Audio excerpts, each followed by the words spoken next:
अस्सलाम वालेकुम स्टूडेंट्स, मैं हूं शाकिर हुसैन, आपका फिज़िक्स टीचर। स्टूडेंट्स, आज के लेक्चर में हम मिसाल नंबर 2.1 और मोशन से मुतालिक इस्तिलाहात में से पोजीशन को और फासला और डिस्प्लेसमेंट को डिटेल से डिस्कस करेंगे। अब पोजीशन क्या होती है और फासला और डिस्प्लेसमेंट में क्या फ़र्क है, ये फ़र्क जानने के लिए आइए चलते हैं लाइट बोर्ड की तरफ। तो स्टूडेंट्स, मिसाल नंबर 2.1 है, शुमाल मशरक की जानिब अमल करने वाली 80 न्यूटन की फोर्स को नुमाइंदा लाइन से जाहिर कीजिए।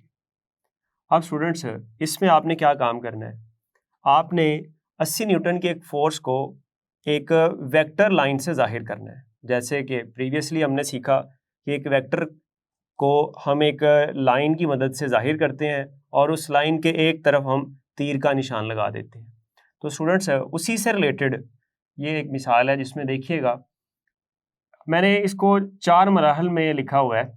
अभी कैसे करते हैं ये सारे मरहले मैं आपको डिटेल में बताऊंगा, लेकिन उससे पहले ज़रा समझिएगा। सबसे पहले आपने क्या काम करना है, सबसे पहले आपने दो लाइनें इस तरह से ड्रा करनी है कि दोनों लाइनें एक दूसरे के ऊपर अमूद हों, परपेंडिकुलर हों। ठीक है, परपेंडिकुलर होने का या अमूद होने का क्या मतलब होता है? इसका ये मतलब होता है आपने ये जो एक अमूदी लाइन लगाई है, अमूदी लाइन वो होती है जो वर्टिकल हो, ठीक है, और दूसरी जो आपने उफ़की लाइन लगाई है इसको कहते हैं हॉरिजॉन्टल लाइन। ये दोनों एक दूसरे के साथ 90 डिग्री के एंगल बनाए, तो यहाँ आप देख सकते हैं ये 90 का एंगल बना रही है। ठीक है, ये 90 का एंगल है, इधर भी चारों कॉर्नर पर एंगल कितना बन रहा है, 90 डिग्री का। तो ये जो है ये रेफरेंस लाइंस है। यहाँ स्टूडेंट्स इस तरफ नॉर्थ होता है, यहाँ साउथ होता है, इधर ईस्ट हम फर्ज कर लेते हैं और इधर वेस्ट फर्ज कर लेते हैं। और आपको पता होना चाहिए नॉर्थ को हम कहते हैं शुमाल, साउथ को हम कहते हैं जनूब, ईस्ट को हम कहते हैं मशरक और वेस्ट को हम कहते हैं मगरब। तो स्टूडेंट्स, हमने जो लाइन ड्रा करनी है वो देखें, हमने ऐसी लाइन ड्रा करनी है जो किस सिमत में हो, वो लाइन होनी चाहिए शुमाल मशरक की सिमत में। तो शुमाल मशरक जो है, शुमाल मशरक, अगर तो वो कहता है शुमाल की तरफ तो फिर एक सीधी लाइन ऊपर की तरफ होनी चाहिए थी। अगर वो कहता है मशरक की तरफ तो फिर सीधी लाइन दाएं तरफ होनी चाहिए थी। उसने क्या कहा, उसने कहा है कि एक ऐसी लाइन से उसको जाहिर करें जो कि शुमाल मशरक की तरफ हो। तो शुमाल मशरक स्टूडेंट्स यानी कि शुमाल और मशरक वाली साइड, इस साइड इधर हमने इस तरफ हमने उस लाइन को ड्रा करना है।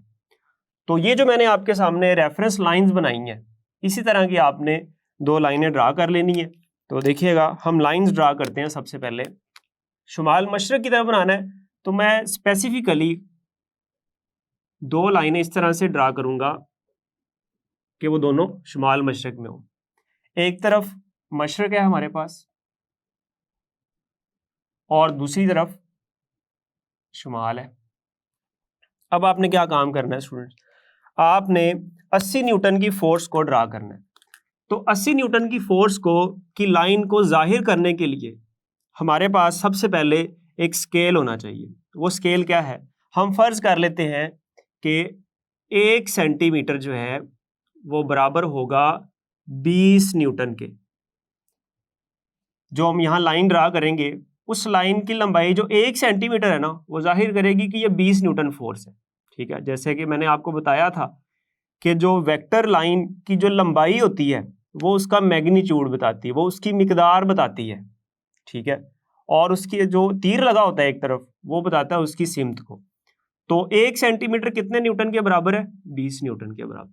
तो स्टूडेंट्स, अगर हमने 80 न्यूटन की फोर्स ड्रा करनी हो तो फिर क्या करें, तो 80 न्यूटन की फोर्स ड्रा करने के लिए हमें स्टूडेंट्स कितने सेंटीमीटर लाइन खींचनी पड़ेगी, 20 जो है 20 न्यूटन के लिए 1 सेंटीमीटर, और 40 के लिए कितनी हो जाएगी स्टूडेंट्स, 2 सेंटीमीटर, और 60 के लिए कितनी हो जाएगी स्टूडेंट्स, 3 सेंटीमीटर। और सिमिलरली अगर ये हो जाए 80 न्यूटन फोर्स, तो 80 न्यूटन के लिए हो जाएगी ये 4 सेंटीमीटर। तो 4 सेंटीमीटर की लाइन अगर हम ड्रा कर दें इसके ऊपर, किस तरफ करें, शुमाल मशरक में, तो शुमाल मशरक में इस तरह से हमने सीधी लाइन ड्रा करनी है और याद रहे उसकी लंबाई कितनी होनी चाहिए, 4 सेंटीमीटर होनी चाहिए। तो वो लाइन हमारी नुमाइंदा लाइन होगी। तो आइए इसको ड्रा करते हैं। आपने स्केल से इसको ड्रा करना है और स्टार्ट कहाँ से करना है, इस ओरिजिन से, ये ओ इसको कह देते हैं, और यहां से आपने एक ये मैंने तो एक अंदाजे के मुताबिक बनाई है, लेकिन आपने स्केल से इसको मेजर करना है कि स्केल से 4 सेंटीमीटर जहां बन रहा हो ना, वहां आपने एक सीधी लाइन लगा दी। तो इसको हम कह देते हैं ए। तो ये जो स्टूडेंट है इसकी लंबाई है, ये आपने पूरी पैमाइश करके लेनी है। तो ये कितनी है, ये 4 सेंटीमीटर है, ठीक है। और 4 सेंटीमीटर कितनी फोर्स को शो कर रहा है, ये 80 न्यूटन फोर्स को जाहिर कर रहा है। तो ये हमारे पास वो नुमाइंदा लाइन है जो हमारे पास एग्जाम्पल में हमसे पूछी गई। तो मैंने इसको 4 मरहलों में लिखा है, आइए देखते हैं वो मरहले क्या है। तो पहला मरहला स्टूडेंट्स, पहले मरहले में हमने क्या काम किया, एक दूसरे पर अमूदी खतूत खींचे। हमने 2 अमूदी खतूत खींचे जिनमें से एक उफ़की और दूसरा अमूदी हो। ये देखिए मैंने आपको 2 खतूत खींच के दिखाए, एक ये अमूदी खतूत है और एक ये उफ़की खतूत है, ठीक है। मशरक़ और मगरिब की तरफ जो होता है वो कौन सा खत होता है, उसको हम कहते हैं उफ़की खत, और जो शुमाल जनूब की तरफ होता है इसको हम कहते हैं अमूदी खत। तो ये मैंने 2 खत खींचे। उसके बाद उफ़की खत मशरक़ मगरब और अमूदी खत शुमाल जनूब की सिमत जाहिर करता है। दूसरे मरहले में स्टूडेंट्स देखिएगा, दिए गए वेक्टर की नुमाइंदा लाइन खींचने के लिए मुनासिब स्केल मुंतखब करें। तो देखिए हमने एक मुनासिब स्केल मुंतखब किया, जैसे कि मैंने आपको बताया 1 सेंटीमीटर कितना है, 20 न्यूटन के बराबर। तो मुनासिब स्केल मुंतखब करें जैसा कि 1 सेंटीमीटर बराबर 20 न्यूटन। तो तीसरा मरहला क्या है स्टूडेंट्स, तीसरे मरहले में स्केल के मुताबिक शुमाल मशरक़ की सिमत में ओ ए खत खींचें। तो ये देखिएगा, ये शुमाल, ये मशरक़, इसकी सिमत में हमने एक ओ ए खत खींच दिया, ठीक है, जिसकी लंबाई 4 सेंटीमीटर हो। अब 4 सेंटीमीटर क्यों नहीं चाहिए, आपको पता चल गया होगा, ताकि 80 न्यूटन फोर्स को जाहिर कर सके। अब उसके बाद चौथा और आखिरी मरहला क्या था इस काम में, वो ये था स्टूडेंट्स कि खत ओ ए के सिरे ए पर, यानी कि ये खत ओ ए हमने खींचा था ना, इसके ए सिरे पर, यहां पर इस जगह पर तीर का निशान लगाएं। इस तरह खत ओ ए दिए गए वेक्टर की नुमाइंदा लाइन जाहिर करेगा। तो अब ये जो खत ओ ए है, ये जो दिया गया वेक्टर है जो कि 80 न्यूटन की फोर्स का वेक्टर है, उसकी नुमाइंदा लाइन को जाहिर कर रहे हैं। तो ये स्टूडेंट्स मिसाल नंबर 2.1 थी। अब हम जो हमारा इससे वेरी नेक्स्ट अगला जो टॉपिक है वो है मोशन से मुतालिक इस्तिलाहात। तो मोशन से मुतालिक जो इस्तिलाहात है उसमें सबसे पहले जो इस्तिलाह हम डिस्कस करने जा रहे हैं वो है पोजीशन।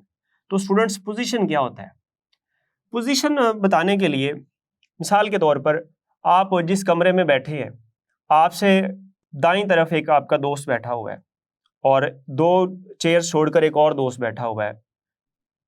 आपका नाम है जुहेब और आपसे 2 चेयर दाईं तरफ छोड़कर आपका एक दोस्त बैठा हुआ है अंस। तो अब आप बताना चाहते हैं कि अंस की पोजीशन क्या है। आपसे कोई पूछे कि भाई अंस की पोजीशन बताओ, तो आप अपनी दाईं तरफ इशारा करेंगे, आप बताएंगे कि अंस मेरे दाईं तरफ 2 चेयर छोड़कर बैठा हुआ है, या 2 चेयर का कितना फासला होगा, आप फर्ज कर ले 2 मीटर के फासले पर। तो आपने क्या बताया पोजीशन बताने के लिए, एक तो आपने उसका फासला बताया और एक आपने उसकी सिमत बताई कि किस सिमत में बैठा हुआ है। तो स्टूडेंट्स पोजीशन बताने के लिए हमें 2 चीज़ें चाहिए होती हैं। एक तो हमें 2 पॉइंट्स, एक वो पॉइंट चाहिए होता है जो रेफरेंस है। जैसे जुहेब को मैंने रेफरेंस बताया कि जुहेब अपने हिसाब से बता रहा है कि ये दाईं तरफ बैठा हुआ है, और अगर वो बाईं तरफ बैठा होता तो जुहेब कहता कि वो बाईं तरफ बैठा हुआ है। मतलब जुहेब क्या है, एक रेफरेंस है, एक मखसूस मकाम है जिसको लेकर हम अंस की पोजीशन को बताना चाह रहे हैं। तो अब हमें एक तो रेफरेंस चाहिए होता है जिसको रेफरेंस पॉइंट बोलते हैं, और दूसरा हमें फासला चाहिए होता है, और तीसरा हमें वो जिस चीज़ की हम पोजीशन बताना चाह रहे हैं उसकी सिमत भी बताना पड़ती है उस मखसूस मुकाम या रेफरेंस से। तो आइए ज़रा पोजीशन की डेफिनेशन देखते हैं क्या है।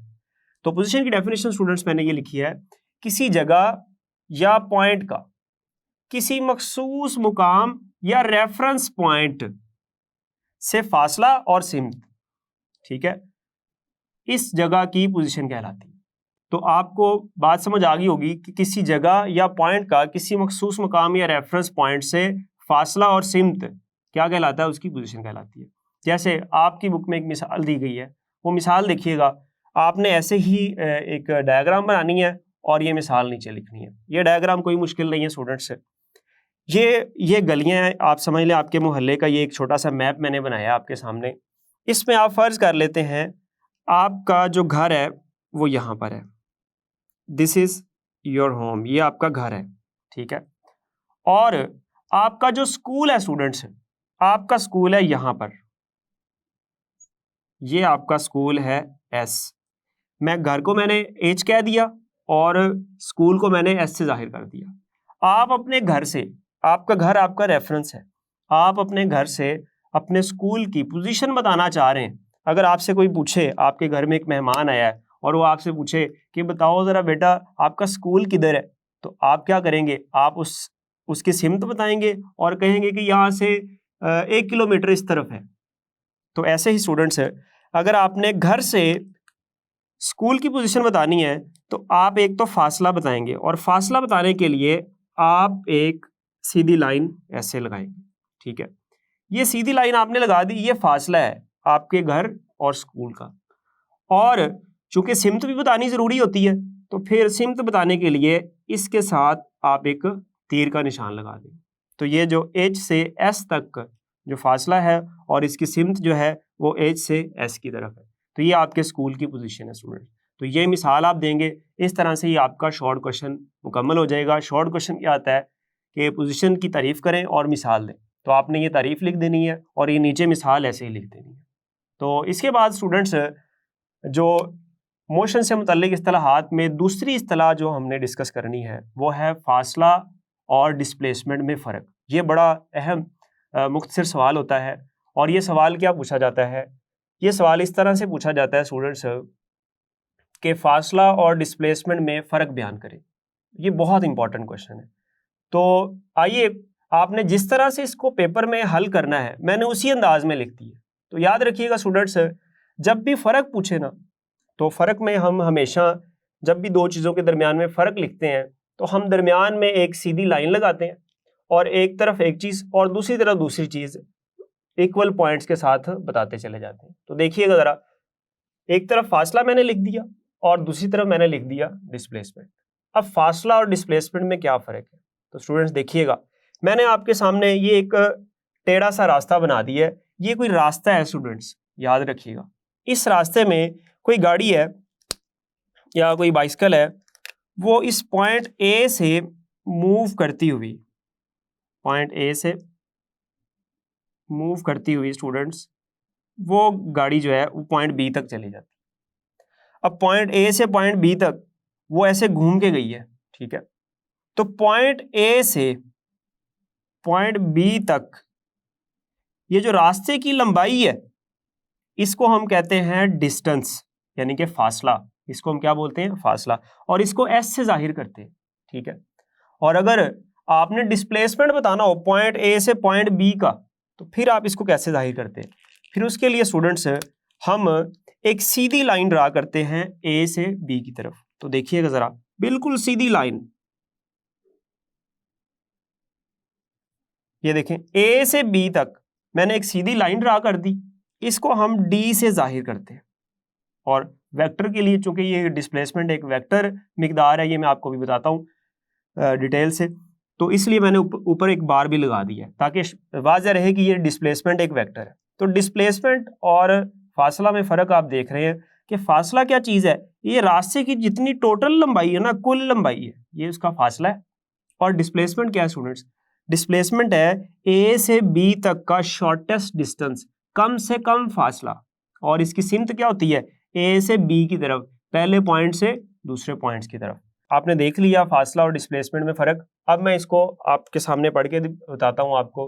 तो देखिएगा फासले की आप तारीफ कैसे करेंगे, दो पॉइंट्स के दरमियान रास्ता की लंबाई इनके दरमियान फासला कहलाती है। ये बात क्लियर हो चुकी होगी। इसी तरह से अगर डिस्प्लेसमेंट की तारीफ कर रही हो तो वो कैसे करेंगे, दो पॉइंट्स के दरमियान कम से कम फासला डिस्प्लेसमेंट कहलाता है। तो ये बात क्लियर होगी कि रास्ता की लंबाई फासला और कम से कम फासला डिस्प्लेसमेंट। इसी तरह से अब फासला को किससे जाहिर किया जाता है, तो फासला को स्टूडेंट एस से जाहिर करते हैं, इसे एस से जाहिर किया जाता है। और इस तरह से डिस्प्लेसमेंट को इसे डी से जाहिर किया जाता है। ठीक है जी। और इसके अलावा फासला के मुतालिक एक और बात, फासला क्या है, एक स्केलर मिकदार है। तो हम ये लिख सकते हैं ये एक स्केलर मिकदार है। स्केलर मिकदार के बारे में आप पढ़ चुके हैं स्टूडेंट्स।